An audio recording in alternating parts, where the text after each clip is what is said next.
وإذ قال موسى لقومه اذكروا نعمة الله عليكم إذ أنجاكم من آل فرعون يسومونكم سوء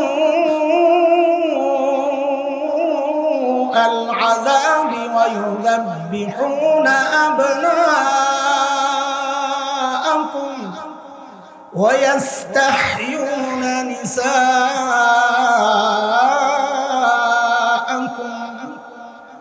وفي ذلكم بلاء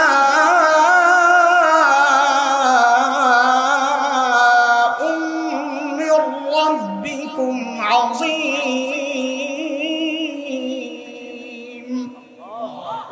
এই আয়াত আল্লাহ নির্যাতনের ধরন দেখাইছেন। ফেরাউন কি করতো, আমি আয়াতের তর্জমায় যাব না, আমি শুধু ধরনটা দেখাচ্ছি। যখন মেয়ে জন্ম নিত ফেরাউন বাঁচায় রাখত,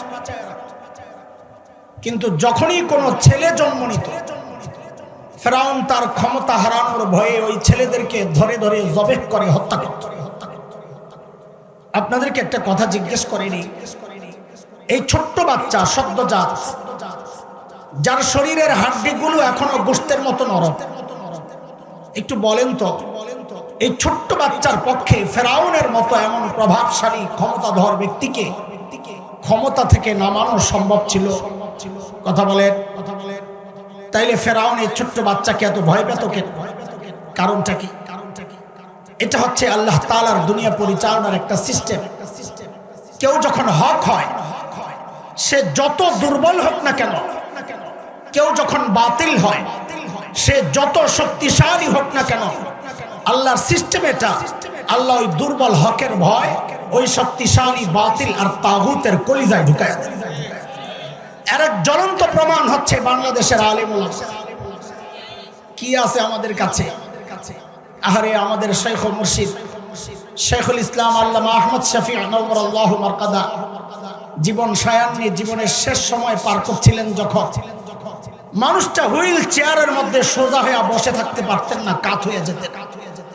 মুজাহিদে মিল্লাত আল্লামা হাফেজ জুনায়েদ বাবনগরী রাহিমাহুল্লাহ মানুষটা সোজা হয়ে দাঁড়াতে পারতেন না, পা কাজ করতো না। অথচ আমরা দেখেছি এই দুর্বল মানুষগুলোর ভয়ে শুধু বাংলাদেশ না, সারা দুনিয়ার মানুষ থাকতো অস্থির, কখন কোনটা ঘটায় দেয়। কারণ কি? মানুষগুলো দুর্বল হলে কি হবে?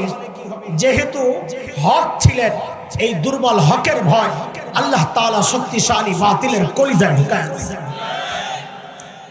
এই পর্যন্ত যা বলছি বুঝছেননি আপনারা? মনে আসেনি?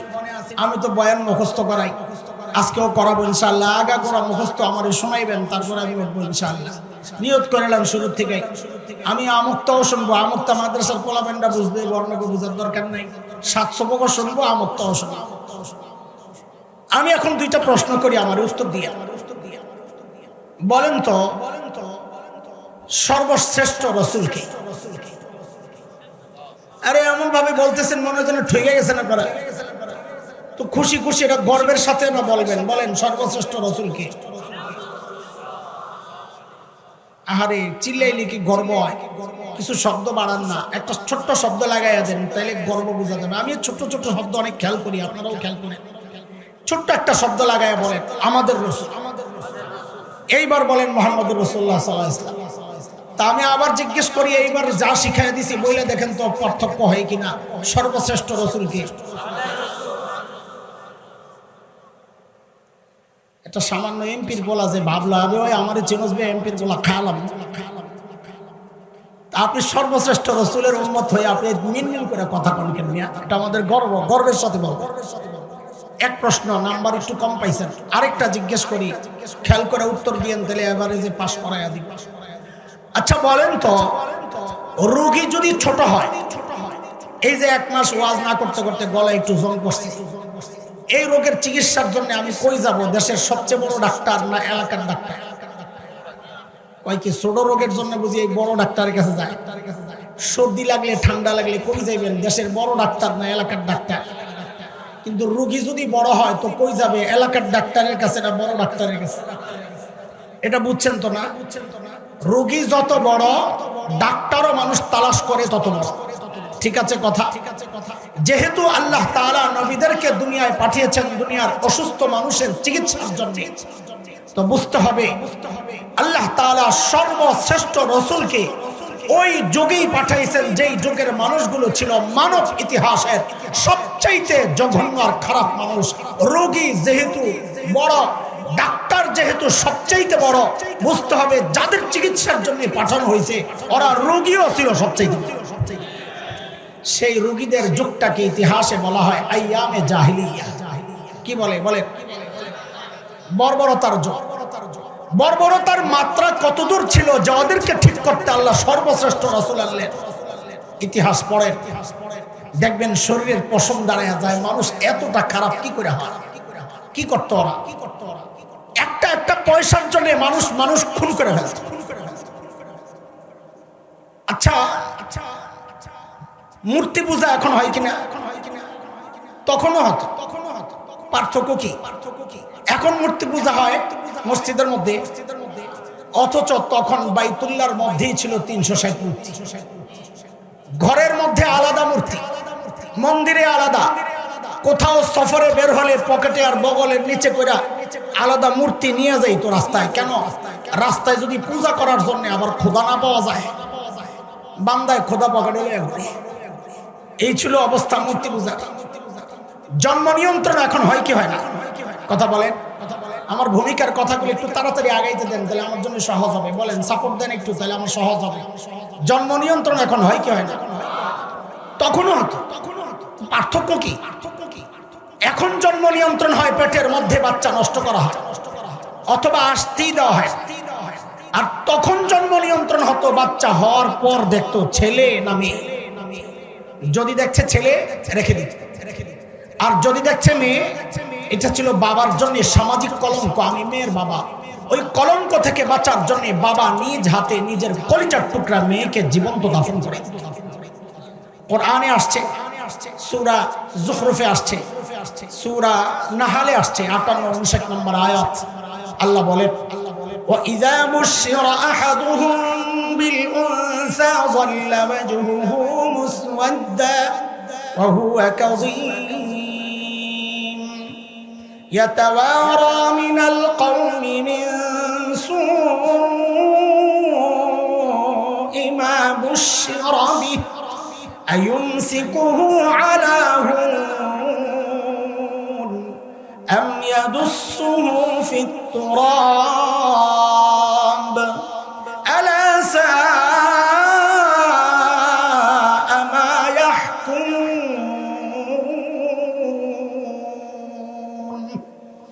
এই ছিল আরবের সামাজিক অবস্থা। মানুষগুলো এতটা খারাপ হওয়ার কারণ কি ছিল?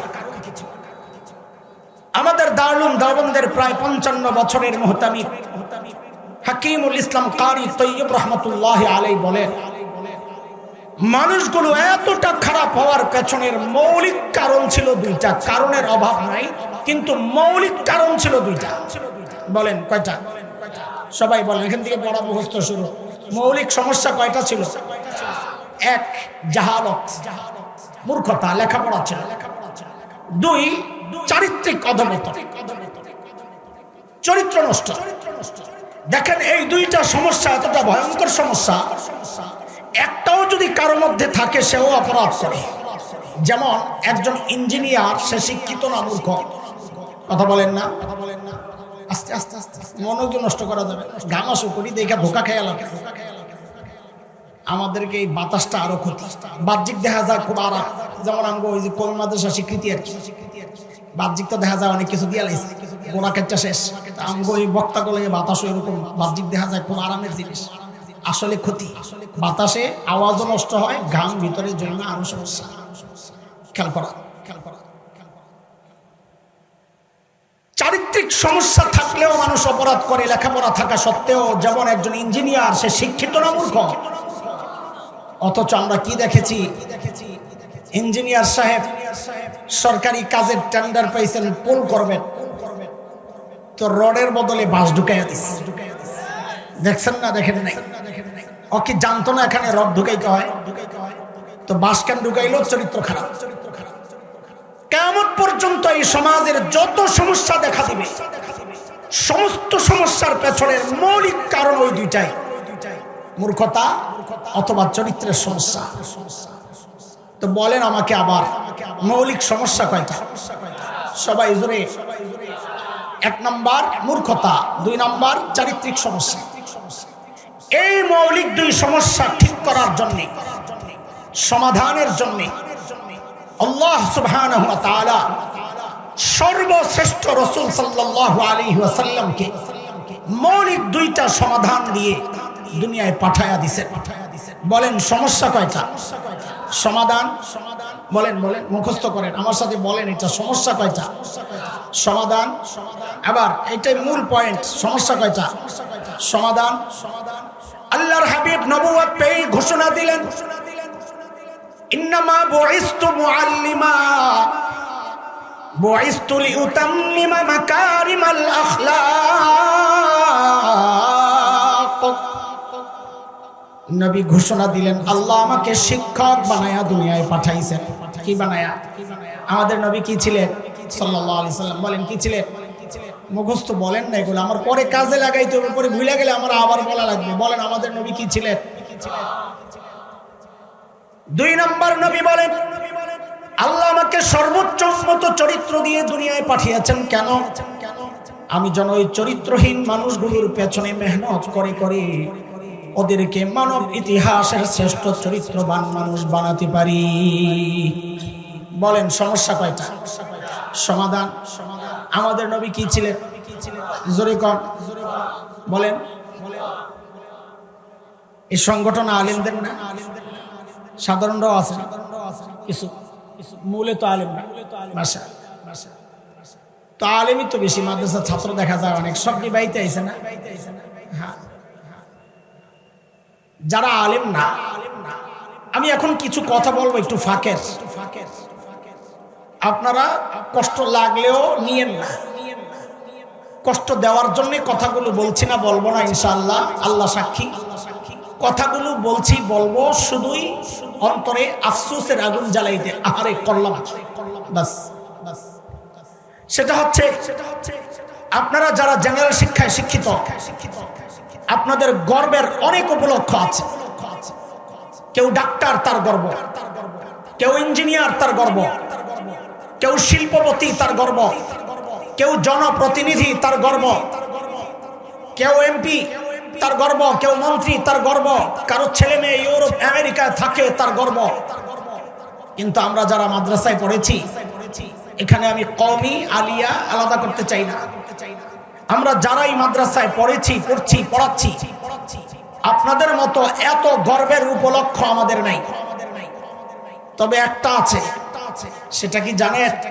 আমরা লেখাপড়া যাই করি না কেন, আমাদের এই লেখাপড়ার গোড়ায় মুহাম্মদুর রাসূলুল্লাহ সাল্লাল্লাহু আলাইহি ওয়াসাল্লাম। যাই পড়ি, এটা একটা উদাহরণ দিলে আপনারা বুঝবেন। কথার কথা, বুখারীর প্রথম হাদিস, ইন্নামাল আমালু বিন্নিয়াত, আল হাদিস, লম্বা হাদিস। এই হাদিসটা আমি ঢাকার ফরিদাবাদ মাদ্রাসায় পড়েছি। আমার এই হাদিসের উস্তাদ ছিলেন শাইখুল হাদিস আল্লামা আব্দুল হাফিজ রাহমাতুল্লাহি আলাইহি। দেওবন্দ মাদ্রাসায় পড়েছি। এই হাদিসের উস্তাদ ছিলেন শাইখুল হাদিস আল্লামা নাসির খান রাহমাতুল্লাহি আলাইহি। আমার এই 2 উস্তাদের উস্তাদ ছিলেন শাইখুল আরব আল আজব হযরত হুসাইন আহমদ মাদানী নওয়ারাল্লাহু মারকাদাহ।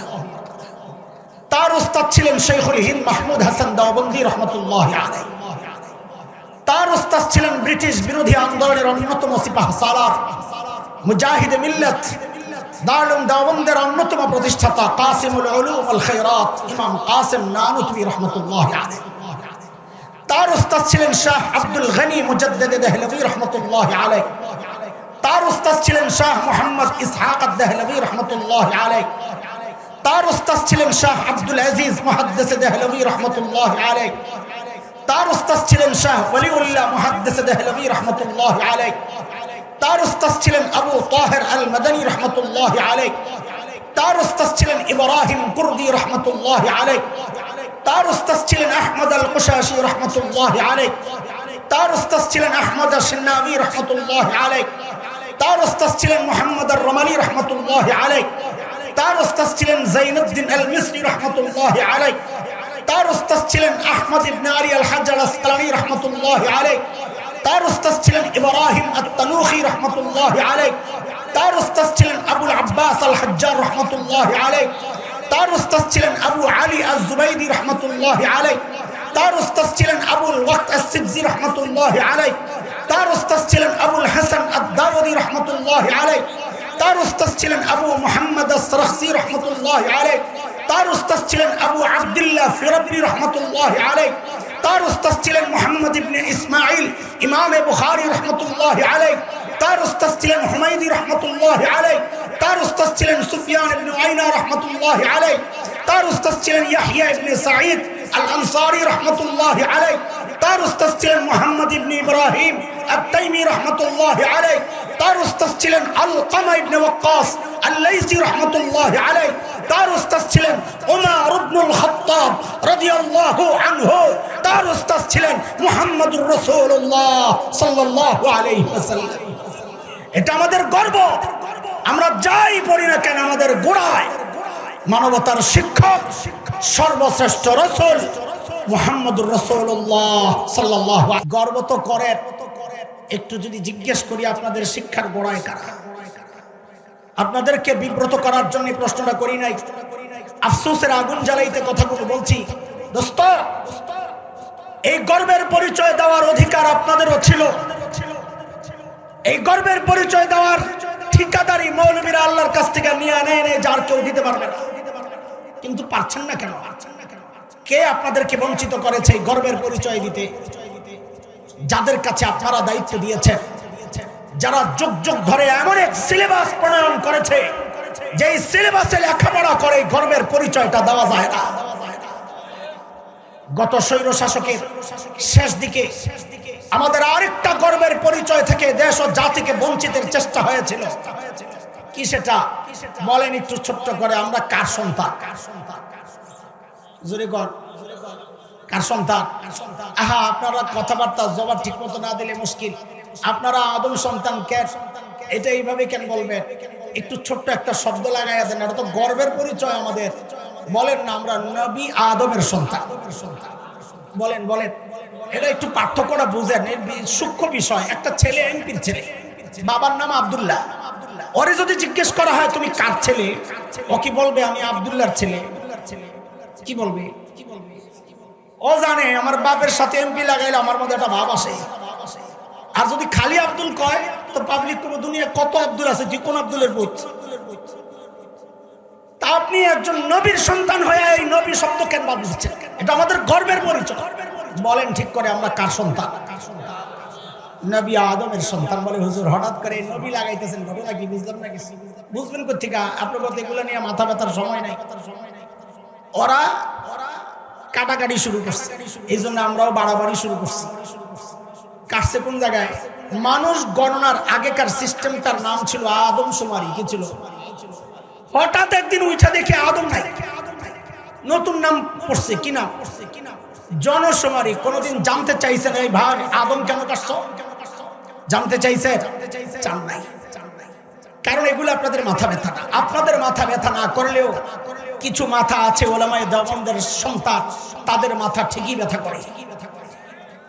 এখন তো ঠিক কর। সেদিন চুপচাপ ছিলেন, সেদিন এই মৌলবীদের প্রতিবাদের মুখে কুচক্রীরা পিছু হাঁটতে বাধ্য হয়েছিল। তারা একটা চক্রান্ত করেছিল। কি চক্রান্ত সেটাও বুঝে। আমাদের চিড়িয়াখানায় একটা বান্দর ছিল, সিনিয়র বান্দর, 500-600 বছর তার জিন্দেগি চিড়িয়াখানা। 200 বছর পর বান্দর খেয়াল করলো তার মেরুদণ্ড আস্তে আস্তে সোজা হয়ে যাইতেছে। আরো 200-300 বছর সে খেয়াল করলো তার শরীরের পশম টসম পইরা তারা মানুষের মতো দেখা যাইতেছে। তখন সে চিড়িয়াখানার খাসার গেটের কাছে আইসা একদিন হুঙ্কার দিছে, কি আই এম জাফর ইকবাল। বান্দর কি কয়? কথা বলে না। বান্দর কি বলে? I am Jafar Iqbal. আপনি কো আপায় কে? আপনি কো আপায়? এই বান্দর রাইনা দিছে আপনার সিলেবাস প্রণয়নের জন্য। তো নিজে বান্দরের পুত ও লেখছে আমরা বান্দরের সন্তান হইতে পারি। এমন নাউজুবিল্লাহ, তখন কথা কর নাই। এই মৌলবীদের প্রতিবাদের মুখে সেদিন কুচক্রীরা পিছু হাঁটতে বাধ্য হয়েছিল। কিন্তু আমাদের স্পষ্ট কথা, প্রতিবাদ মৌলবীরা কেন করবে? এই ঘোড়ার ডিমের সিলেবাস তো মৌলবীর সন্তান পড়ে না, পড়বে না। তারা তো কালা কালা রাসূলুল্লাহ পড়বে। এই সিলেবাস তো পড়ে আপনাদের সন্তান। প্রতিবাদ তো আপনাদের করার কথা ছিল, আপনারা প্রতিবাদ তো করেন নাই। বরং কোন কোন পোড়া কপাল এই প্রতিবাদী আলেমদের বিরুদ্ধাচরণ করেছে।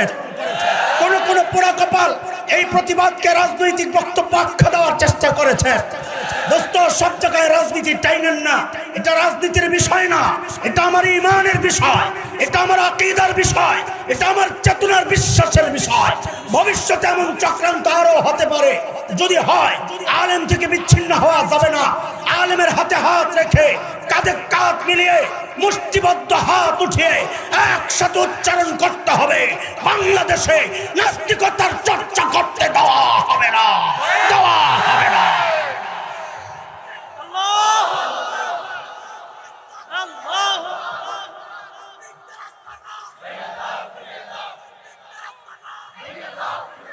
ভালো একটা স্লোগান আছে, আমার একটা প্রশ্নের জবাব দেওয়ার রাস্তা খুলছে। পোলাপান কয়, হুজুর নাস্তিক বা আস্তানা ভাঙ্গে দিলে ওরা যাইব কই? আমি তো ওরা তো বান্দরের পুত, জঙ্গলে যাইব। মানুষের লোকে থাকতে কেন? ভুল তো তোর, তুই থাকবি জঙ্গলে, তুই মানুষের কাছে আইছিস কেন? এই জন্য আস্তানা ভাঙ্গেই দিতে হবে, যেন জঙ্গলে জায়গা জাগাত যা, জাগাত যা। ঠিক আছে নি কথা? ইনশাআল্লাহ। ওই যে কইছে না, এক কাপড়ে গেছে, ভবিষ্যতে কাপড় খুললেই যাওয়া লাগবে। কথা ঠিক? থাকবেন তো ইনশাআল্লাহ? উলামায়ে কেরাম ডাক দিলে আছেন তো ইনশাআল্লাহ? থাকতে হবে। দেশ বাঁচাইতে হলে থাকতে হবে। উলামায়ে কেরামের সাথে, ইমানদারদের সাথে থাকতে হবে। না হয় দিন থাকবে না, স্বাধীনতা থাকবে না। স্বাধীনতা, সার্বভৌমত্ব রক্ষা করতে চাইলে আলেমদের সঙ্গ ছাড়া বিকল্প নাই। মনে রাখেন, যার ইমান যত শক্তিশালী, তার দেশপ্রেম তত শক্তিশালী। আলেমরা যতদিন আছে, ইনশাআল্লাহ এই মানচিত্র কেউ থবলে খেতে পারবে না। আমাদের ইতিহাস, উলামায়ে দেওবন্দের ইতিহাস হচ্ছে, উলামায়ে দেওবন্দের রক্ত যখন এই জমিন স্পর্শ করেছিল, ব্রিটিশ লাল কুত্তারা পালাতে বাধ্য হয়েছিল।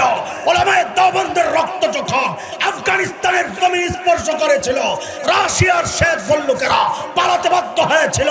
সাম্প্রতিক কালে তালেবানের শরীর হয়া উলামায়ে দেওবন্দের রক্ত যখন আরেকবার জমিন স্পর্শ করেছে, আমেরিকা, নেটো, লাল কুত্তারা লেজ গুটায়া পালাতে বাধ্য হয়েছে।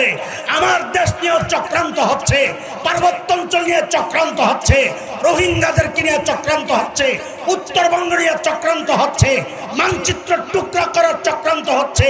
যুবক জাগতে হবে, আওয়াজ উঠাইতে হবে। ৭১ দেশ মুক্তির জন্য একবার মুক্তিযুদ্ধ হয়েছে, দেশ রক্ষা, ঈমান রক্ষা। যদি আরেকটি যুদ্ধের প্রয়োজন হয়, আবার যুদ্ধ হবে, আবার যুদ্ধ হবে।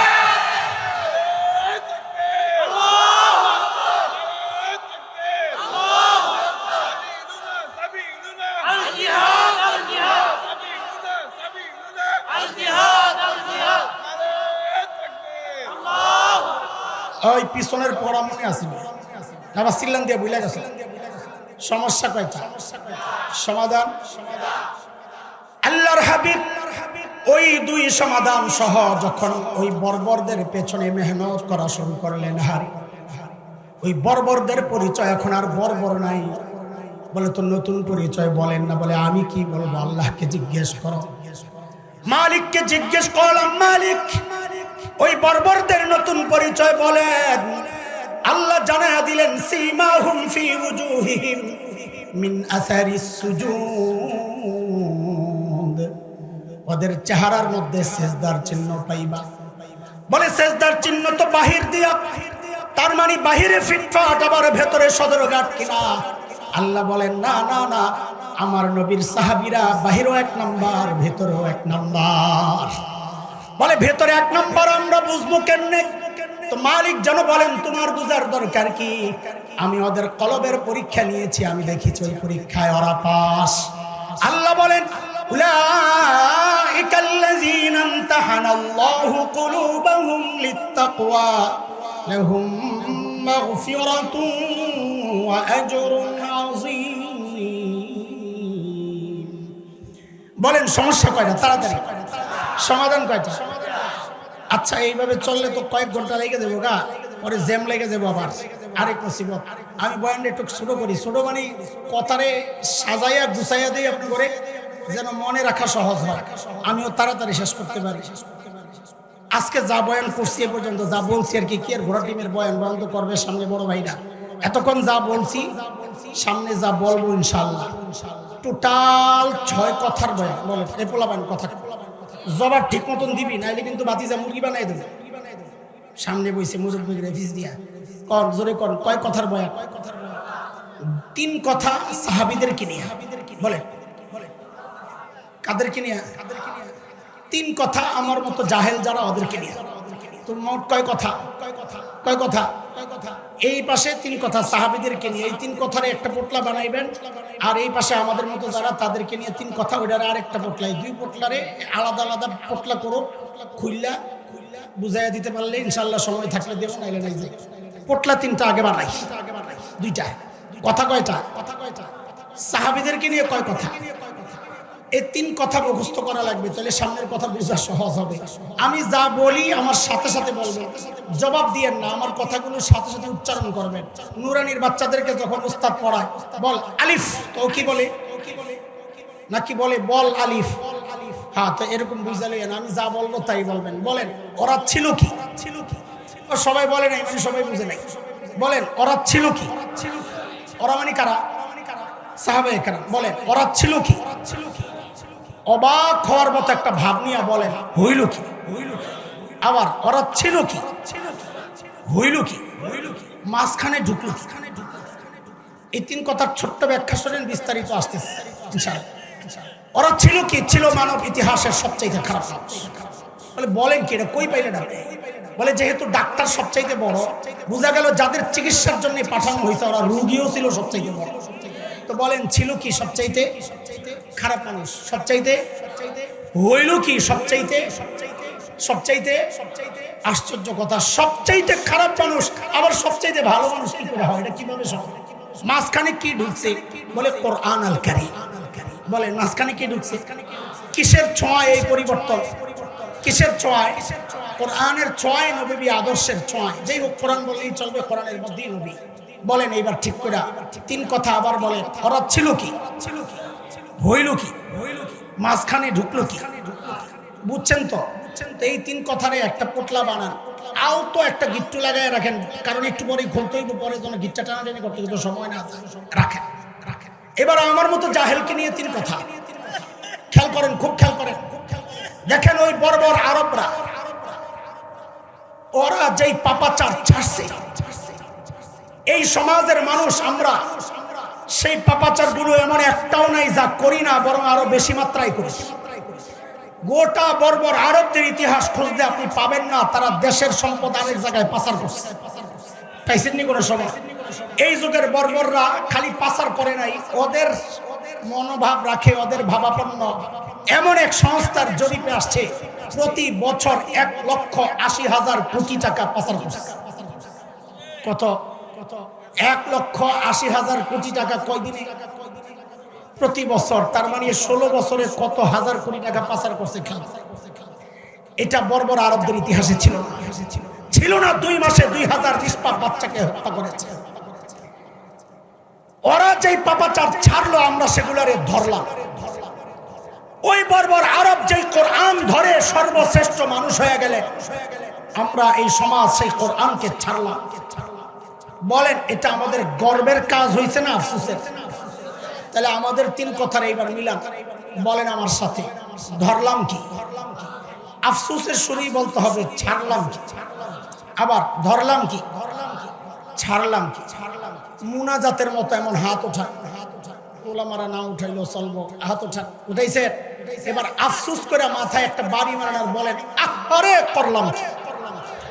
আপনাকে আহারে আমার পছন্দ হয় না। এটা কলিজার থেকে বাইর হওয়া আহারে না, এমন ভাবে আহারে বলবেন যেন আপনার আফসোসের সর্বোচ্চটা প্রকাশ পায়। হ্যাঁ বলেন এইবার ধরলাম কি, ছাড়লাম কি, আহারে করলাম। এবার কিছু হইছে, সিফত মাখরাজ আদায়ের জন্য বাড়ি লাগে, বাড়ি ছাড়া সিফত মাখরাজ ঠিক মতন আদায় হয়। পোলাবান্ডে যদি কয় ক আইন কাইন একটা লাগাইয়া দিলে এত সুন্দর উচ্চারণ হয়, এরপরে হুজুর এর মতন আর পারে না। এটা একটা লাঠির আসন আছে, সিফত ঠিক মতো আদায় করতে হইলে লাঠি লাগে। কয় কথার বয়ান, কথা কয় না। সাহাবীদেরকে নিয়ে কয় কথা, ওরা ছিল কি হইল কি মাঝখানে, আর আমাদেরকে নিয়ে কয় কথা, ধরলাম কি ছাড়লাম কি। আহারে এটারে গিট্টু ভালো করে লাগান, খুলতে পারি কিনা আমি জানি না, লাগায় রাখেন আপাতত, পরে কোনো সময় যদি পাই, আজকে সময় পাইলে খুলুন, নাইলে থাক। এই পাশের গিট্টুটা খুলালাম, হালকা গিট্টু লাগাইছিলেন মনে আছে, কাদেরকে নি, জোরে কর, কয় কথা, ছিল কি হইল কি, কিসের কারণে, মাঝখানে কি ঢুকছে। আমরা এবার একটু দেখাইতে চাই ছিল কি হইল। লাইন পাইতেছেন বয়ানে, মনে থাকতেছে তো নাকি, নাহলে আবার শুরু করুন শুরু থেকে, আমার কোনো অভ্যাস খারাপ আছে, মনে আছে তো কি কইছে, চলে। ছিল কি এতক্ষণ কথা হয়েছে, ছিল এক পয়সার জন্য যারা মানুষ খুন করে, ছিল যারা নিজের আত্মমর্যাদা রক্ষার জন্য জীবন্ত নিজের সন্তানকে দাফন করত, ছিল যারা মূর্তি নিয়ে যাইতো যেন পূজা মিস না হয়। সেই বর্বর মানুষগুলো কোরআনের ছোঁয়া পেয়ে আল্লাহর হাবিব সাল্লাল্লাহু আলাইহি ওয়াসাল্লামের দীক্ষা নিয়ে সেই মানুষগুলাই হইল কি। প্রত্যেক সাহাবীর হিস্টোরি জীবন আপনার সামনে আসলেই এটা উদাহরণ হয়ে যাবে, কিন্তু তারপরও আমি ছোট্ট করে একজন সাহাবীর ছোট্ট একটা গল্প শোনাই যে ছিল কি হইল। আল্লাহর নবীর এক সাহাবীর নাম হযরত সাঈদ ইবনে আমির আল জুমাহি রাদিয়াল্লাহু আনহু। দেখেন কোন গাল গল্প শোনানো আমাদের কাজ না, এটা অথেন্টিক কিতাব, আরবে সমাদৃত সুওয়ারুম মিন হায়াতিস সাহাবা কিতাবের নাম। এর একদম প্রথম ঘটনা এটা, আমাদের কোন মাদানী নেসাবের মাদ্রাসায় পড়ায় হয়েছে। হযরত সাঈদ ইবনে আমির আল জুমাহি রাদিয়াল্লাহু আনহু মুসলমান হয়েছেন একটু দেরিতে, হিজরতেরও বেশ পরে। দেরিতে মুসলমান হলে কি হবে, ঈমান ছিল বড় পাক্কা। কতটা পাক্কা, একটা ছোট্ট গল্প শুনলেই বুঝবে। হযরত ওমর যখন খলিফা রাদিয়াল্লাহু আনহু, এই পোলাপান বলো তো ওমর নরম না গরম, কেমন গরম, সুবহানাল্লাহ। একটা ছোট্ট উদাহরণ শুনলেই বোঝা যায়। নবী আলাইহিস সালাম বলেছেন ওমর যেই রাস্তা দিয়ে চলে শয়তানের ডরে ওই রাস্তায় থাকে না। শয়তান কামারে পাইলে খবর আছে। হ্যাঁ হ্যাঁ, আমরাও যেই রাস্তায় চলি ওই রাস্তায় শয়তান থাকে। কি ঠিক নেই, থাকে বলে, আরে থাকে না, কারণ ভিন্ন। ওমর গেলে থাকতো না ডরে, আর আমরা গেলে থাকে না প্রয়োজন মনে করে না। ওস্তাদ আপনি গেলেই চলবা, আমার আর যাওয়ার দরকার কি, ঠিক নি কথা। খুশি হয়ে গেছিল শুরুতে। আল্লাহ, হযরত ওমর যখন খলিফা, হযরত সাঈদ যায় একদিন বলে কি, ওমর আল্লাহ দায়িত্ব দিছে ঠিকঠাক মতো আদায় করেন, নাইলে কিন্তু খবর আছে। বাপরে বাপ, বেড়ার কলিজায় সাহস কোথায়, এত সাহস কিন্তু। মানুষ নিজে যত সৎ হয় তার সাহসও তত উঁচা হয়। নিজের মধ্যে 2 নম্বরই থাকলে কথা বলবে মিনমিন মিনমিন করে, আর তেলের বোতল খালি কর। গোলা ভাই তেলের বোতল খালি করে কি করে, কথা কয় না, বুঝে না, কি কিছু বুঝি না, কি করে তেল মারে তো কথাটা কইতে রস না, কথা যায় না, তেল দিয়ে পিছলা করে। আর লেডি ফেরাউন বসা, সামনে সব কালা সাংবাদিক। আগে আসলে হলুদ সাংবাদিক, সাংবাদিকতার খারাপ বয়ান হইতো হলুদ সাংবাদিক বইলা। এখন হলুদ আর হলুদের পর্যায়ে নাই, ওদের খারাপের এখন কালার পর্যায়ে গেছে।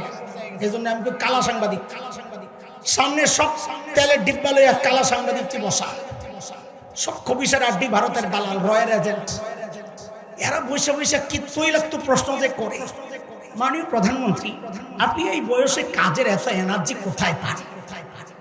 সারা দুনিয়ার জন্য আপনি উন্নয়নের রোল মডেল, বাপরে বাপ কি তেল, সুবহানাল্লাহ। উনি মিডি হাসে। আমি কই উন্নয়নের রোল মডেল ঘোড়ার ডিম, ভারতের 5 আটার গোলামি রোল মডেল। কথা বল ঠিক কিনা?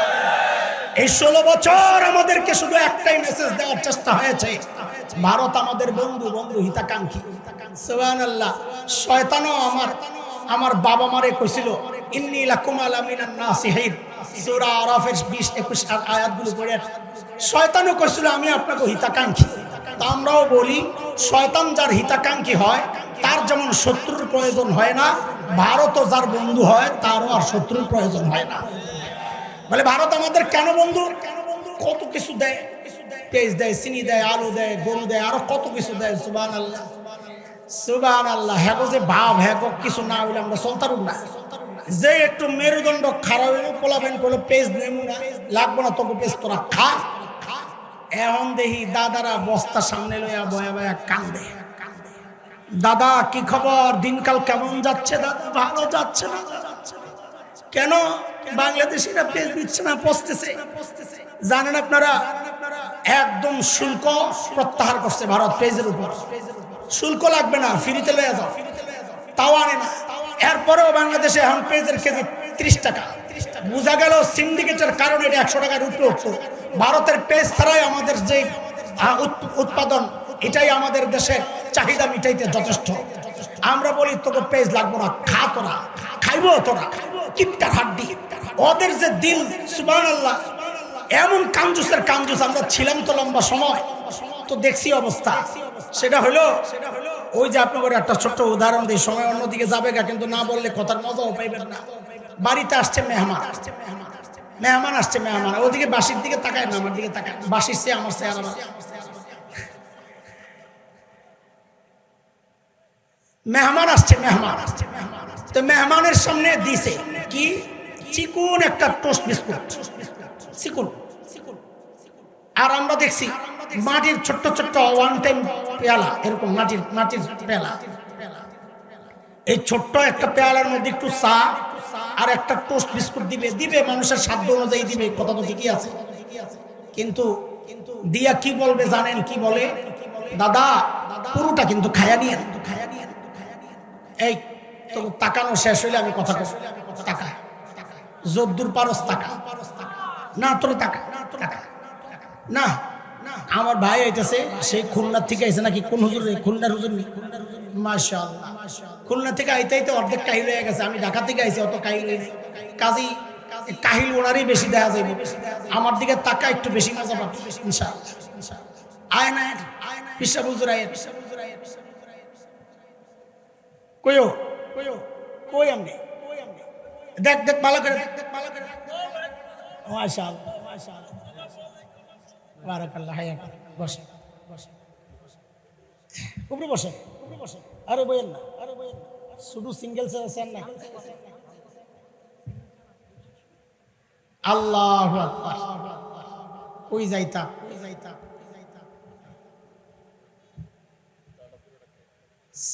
ওই বিস্কুট একটা দিয়ে আর চায়ের দুধ দিয়ে কি করবো? দাদা পুরোটা খেয়ে নিয়ে ভাই গেছে বোনের বাড়িতে দুপুরবেলা বেড়াইতে।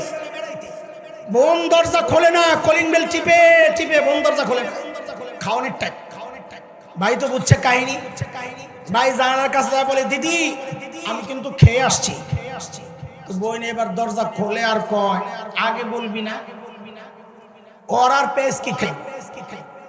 যাদের রুচি এত নোংরা, এই জন্য মাঝে মধ্যে জিদ্দে বলি, আমার দেশ দখল করবি, আগে নিজে হাগার জায়গা ঠিক কর। এখন রাস্তাঘাটে হাইয়া বেড়ায়, বিশ্বাস করেন না? আমরা যখন দেওবন্দ যাচ্ছিলাম, ট্রেনে উঠছি, রাতের সফর, রাত দিন মিলাইয়া লম্বা সফর, 36 ঘন্টা লাগছিল। আমরা যেই ট্রেনে উঠছিলাম, হায় সময় শেষ হয় না, রাত যায় দিন আসে, দিন যায় রাত আসে। তো সকাল হইলেই জানালার কাছে যাইতাম নতুন এলাকা দেখার জন্য। যায়া দেখতাম কি, সুবহানাল্লাহ, মাঝে মাঝে যাই তো মাথা ফেরত আনতাম লজ্জায়। রেল লাইনের পাশে জুয়ান বুড়া নারী পুরুষ সব লাইন ধরে বইছে, ফ্যামিলি প্যাকেজ আর চিকুন বোতল একটা লইয়া বয়ে রয়েছে, কাম সারতাছে। বেডিগো মধ্যে শরম আছে, মাথা কাপড়টা টাইনা মুখটা ডাইকা রাখছে, পিছন দিয়ে খোলা, কাম সারতাছে। আমি বলি এইরকম রুচি নোংরা মানসিকতা যাদের, তারা আরেক দেশ দখল করতে পারে না। আমার দেশ দখলের হুমকি দেয়, খালি কয় ঢুকে যাবো বর্ডারে কদিন এমন ভেসকি দিছে। আমি কই ভেসকি মেসকি দেওয়ার দরকার নেই, সাহস করে ঢুকে যা, খেলা হবে ইনশাআল্লাহ। আমরা খেলতে চাই, কথা বল ঠিক কিনা? আরে ছোটবেলা থেকে যে জিহাদি চেতনা লালন করছি, তোরা না ঢুকলে সেটা প্রয়োগ আর বাস্তবায়নের সুযোগ তো পাচ্ছি না। ঢুকে যাই ইনশাআল্লাহ। তবে ঢুকার আগে আমাদের পূর্বপুরুষের ইতিহাস পড়ে আসিস। তোদের পূর্বপুরুষের ইতিহাস হচ্ছে একটা থাকে নাই, সব ডিপ পালাইছে। নতুন প্রজন্মের নতুন পয়গাম শুনে রাখ, এবার যদি কাউরে পাই খোদার কসম একটাকেও পালাতে দেওয়া হবে না, পালাতে দেওয়া হবে না।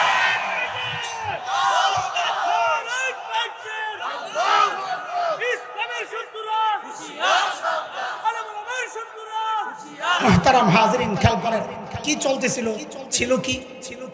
আরে মনে আছে না? ভুলে গেছে? সময় নাই। ওই পোটলা খুলুম তার ধরে কথা, এই পোটলা এখন দুইটা লাগাইতে বাদ দে, রাখ। শুধু এতটুকু বুঝে, যে মানুষগুলো ছিল মানব ইতিহাসের সবচাইতে খারাপ, সেই মানুষগুলো হইল কি? কথা বলেন, হইল কি? কি হইল? কেমন শ্রেষ্ঠ? শেষ কথা আমার, কেমন শ্রেষ্ঠ? আরে আমি তুমি মুত্তাকি, পাশের মানুষ স্বীকার করে না। যত পিসাব আছে জিগান বউ মুড়ি দেয় নাই। এই দোস্ত, তোমার বউ তোমার কাছে মুড়ি দিয়েছে? আমার দয়া হয় নাই। কেন? চিনি আপনি কোন মার খাবি? এক পিসাব বউ একদম দেখিয়ে দিতেছি। أولئك الذين امتحن الله قلوبهم للتقوى لهم مغفرة وأجر عظيم। হইল কি মানুষগুলো? আবারও জিজ্ঞেস করি, কিসের ছোঁয়ায়? কিসের ছোঁয়ায়? আমাদের জন্য বড় দুর্ভাগ্য হচ্ছে সেই কোরআন আল্লাহ আসমানে উঠায় নিছে। চুপচাপ বয়ে রইছে, আসমানে উঠায় নিছে। আছে পুরান হয়ে গেছে। হ্যাঁ, হাসপাতালে কোমায়, আগের মতোই কথা বলে না। যেই কোরআন বর্বর আরবকে মানব ইতিহাসের খায়রুল কুরুন বানাইছে, আল্লাহর নবীর এটা স্বীকৃতি, মানব ইতিহাসের সর্বশ্রেষ্ঠ মানুষ হয়ে গেছে যেই সাহাবীরা, বর্বর আরবরা কোরআন ধরে, নববী আদর্শ ধরে। এই যুগের মানুষরা সেই কোরআন আর নববী আদর্শ ধরে সর্বশ্রেষ্ঠ মানুষ তো হতে পারবে না। কথা বলে না? পারবে না, পারবে না, পারবে না, পারবে না। উলামায়ে দেওবন্দ, ওই যে বাচ্চা যে গজল গাইছে, বলছিলাম শুনতে থাকেন, ফিনিশিং দিতে পারলে ভালো হইতো, বুঝতেন। কদ্দুর বুঝছেন আল্লাহই জানে, আপনারা জানেন। উলামায়ে দেওবন্দ এই মেহনতটাই করে গেছেন। আল্লাহর নবী যেই দুই মিশনে বর্বরদেরকে মানব ইতিহাসের সর্বশ্রেষ্ঠ মানুষ বানাইছেন, উলামায়ে দেওবন্দ আজীবন সেই নববী আদর্শ এবং কোরআনী শিক্ষা দ্বারা চেয়েছেন এই যুগের মানুষগুলোকেও সেই সাহাবীদের মতো বানাইতে। সেই জন্য কেউ যখন বলে এই মৌলবীরা দেশকে 100 বছর পিছায়া দিছে, আমরা বলি ভাই আমাদের খেদমতকে অবমূল্যায়ন করো না। কসম আল্লাহ, আমরা দেশের মানুষকে 100 বছর পিছাই নাই। আরে আমরা তো মেহনত করতেছি এ দেশের মানুষকে 1400 বছর পিছনে। কত বছর? আরে কথা কর, আমরা 100 বছর পিছাইছি, জাতিকে 100 বছর পিছাইছি। কথা কর না, কি করছি? আগায় নিতে না পিছায় নিতে? কয় বছর? কয় বছর? কারণ ওই 1400 বছর পেছনে যদি নেওয়া যায়, খোদার কসম দুনিয়া এর চেয়ে শান্তির দুনিয়া আর হইতে পারে না। আমাদের মেহনত চলছে এর উপর, আমাদের টার্গেট এইটাই। ইনশাআল্লাহ জুলাই আগস্টের বিপ্লব আমাদেরকে আরো উৎসাহিত করেছে। যে দেশের যুবকরা দুনিয়ার স্বার্থের জন্য দুই হাত প্রসারিত করে বুলেটের সামনে নিজের বুক পাততে পারে, আমরা এটা বিশ্বাস করি, এটা লালন করি। ইনশাআল্লাহ আমরা আশাবাদী এদেশের যুবকরা ঈমান রক্ষার জন্য, কোরআনী শাসন কায়েমের জন্য বুক না জীবনে কল্লা দিবে, কল্লা দিতে প্রস্তুত, বুকের তাজা রক্ত ঢালতে প্রস্তুত। যুবক প্রস্তুত কিনা আল্লাহকে সাক্ষী বানাও, হাত উঠায় আল্লাহকে দেখা। আল্লাহ কবুল করেন, আমিন। আল্লাহ এই সম্মেলনকে কবুল করেন, আমিন। আমি কথা অর্ধেকও যাইতে পারি নাই, খালি মনে রেখেন দুইটা পোটলা করছিলাম। আল্লাহ যদি আবার কখনো আনে, হেরা তো তওবা করছে আর দাওয়াত দিব না, কিন্তু যদি তওবা ভুলে যায়, আমরা তো তওবা ভুলে যাই, তওবা করে করে আবার গুনাহ করি না। আলে হাসানওয়ালা যদি তওবা করে আবার তওবা ভুলা যায়, যদি ভুলে দাওয়াত দিয়া লাই, তো খালি একটু মনে করে দিলেন হুজুর পুটলা খুলছিলেন একটা বলেন নাই, তা আবার ওই খোলার থেকে শুরু করুন ইনশাআল্লাহ তাআলা। সে পর্যন্ত আল্লাহ সবাইকে ভালো রাখেন। আজকে মেহমান যারা আসছেন সবাইকে আল্লাহ নিরাপদে তাদের আপন ঠিকানায় পৌঁছায় দেন, আমিন। ওয়া আখিরু দাওয়ানা আলহামদুলিল্লাহি রাব্বিল আলামিন। আসসালামু আলাইকুম ওয়া রাহমাতুল্লাহি।